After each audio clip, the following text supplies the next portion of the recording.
Hello everyone, I am Anula Arkoda, an electronic and communication engineering student studying in Sri Venkateshwara College of Engineering. Today I am going to give the presentation on Fourier transform and properties of Fourier transform. Next, we will move on to the next slide. First of all, what do you mean by Fourier transform? Fourier transform is a mathematical model that helps to transfer the signals between two different domains, that may be from frequency to time domain or from time domain to frequency domain. Fourier series is also known as an Fourier transform, but it is used in the representation of frequency domain.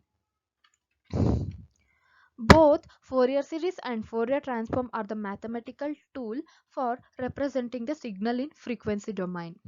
So, the Fourier series is mainly used for periodic signals, whereas Fourier transform is used for non-periodic signals in frequency domain. So, there are some of the conditions for the existence of Fourier transform. So, the first condition is f of t should be integratable, and the second point is the function must have finite number of maxima and minima values. And the third point is the function must have finite number of discontinuities. So these are the some of the conditions for the existence of Fourier transform. Next, there are the properties of the Fourier transform. The first property is linearity property, time shift property, frequency shift property, time reversal properties, time scaling properties, differentiation and integration properties, multiplication and convolution properties. First, we will discuss the first property of the Fourier transform, that is linearity property. So if we have two signals x of t and y of t, the Fourier transform of x of t and y of t is x of omega and y of omega. Then the linear property states that ax of t plus by of t, when we apply the Fourier transform, we'll get ax of omega plus by of omega, and towards the right side there is the proof of the linearity property. Next, we will go to the another property, time shift property. So in time shift property, consider the signal x of t. When we apply the Fourier transform for the signal x of t, we will get x of omega. The time shift property states that x of t minus t naught, when we apply Fourier transform, we will get as e power minus j omega t naught x of omega. So here is the proof of the time shift property.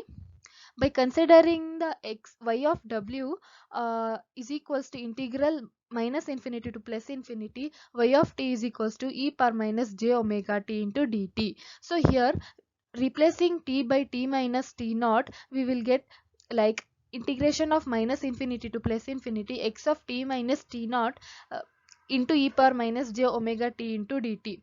So in place of t minus t naught, substitute lambda. Therefore, y of omega is equals to integral minus infinity to infinity x of omega into e power minus j omega into t naught plus lambda into d lambda. So hence the time shift property is proved. Next, we will move to the another property of the Fourier transform, that is frequency shift property. In frequency shift property, consider an signal x of t. When we apply the Fourier transform for the signal x of t, we will get x of omega. Then the frequency shift property states that e power j omega naught t into x of t, when we apply Fourier transform, we will get as x of omega minus omega naught. So we will prove the proof of the frequency shift property, where x of omega is equals to integral minus infinity to infinity y of t into e power minus j omega t into dt. So this is the general form. Substitute y of t as e power j beta t into x of t. So we will get as integral minus infinity to plus infinity x of t into e power minus j into omega minus beta into t into dt. Hence, the frequency shift property is proved. Next, time reversal property. Here the time reversal, in the time reversal property, the signal x of t, when we apply the Fourier transform for the signal x of t, we will get x of omega. The time reversal property is stated as x of minus t when we apply the Fourier transform for the signal x of minus omega is obtained. The next property is time scaling property. Time scaling property, the signal x of t, when we apply Fourier transform, we will get x of omega. The time scaling property is stated as x of a of t into 1 by a into x into omega by a. So we will prove the proof of the time scaling property. Y of omega is equals to integral minus infinity to infinity y of t into e power minus j omega t into dt. This is the standard equation. After that, in place of y of t, we will substitute x into a of t. So let a should be greater than 0. Put at a is equals to lambda. Then dt is equals to d lambda by a. Y of omega is equals to minus integral minus infinity to infinity x of omega e power minus j omega lambda by a into d lambda by a. After substituting and calculating, at last we will get 1 by a into x of w by a. So hence the time scaling property is proved. Next, we will move on to the differentiation and integration properties. In differentiation and integration properties, the signal x of t, when we apply Fourier transform, it gives x of omega. Then the differentiation property is stated as dx of t divided by dt. When we apply the Fourier transform, we will get j omega into x of omega.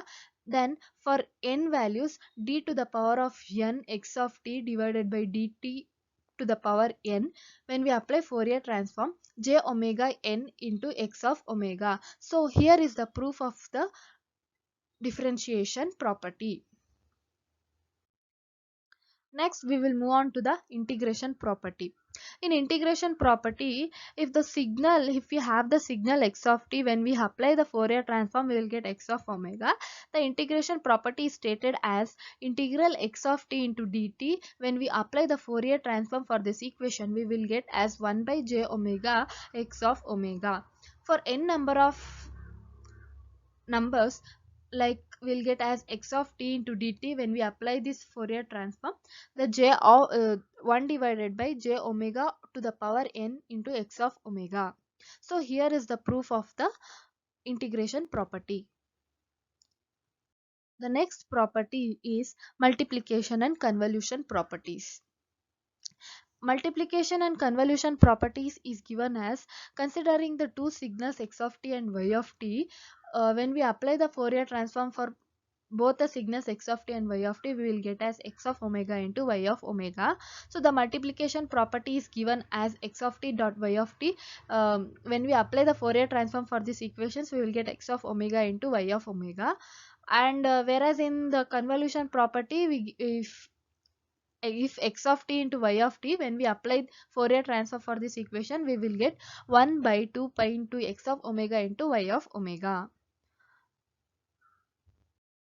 Then the last property of the Fourier transform is Parseval's theorem.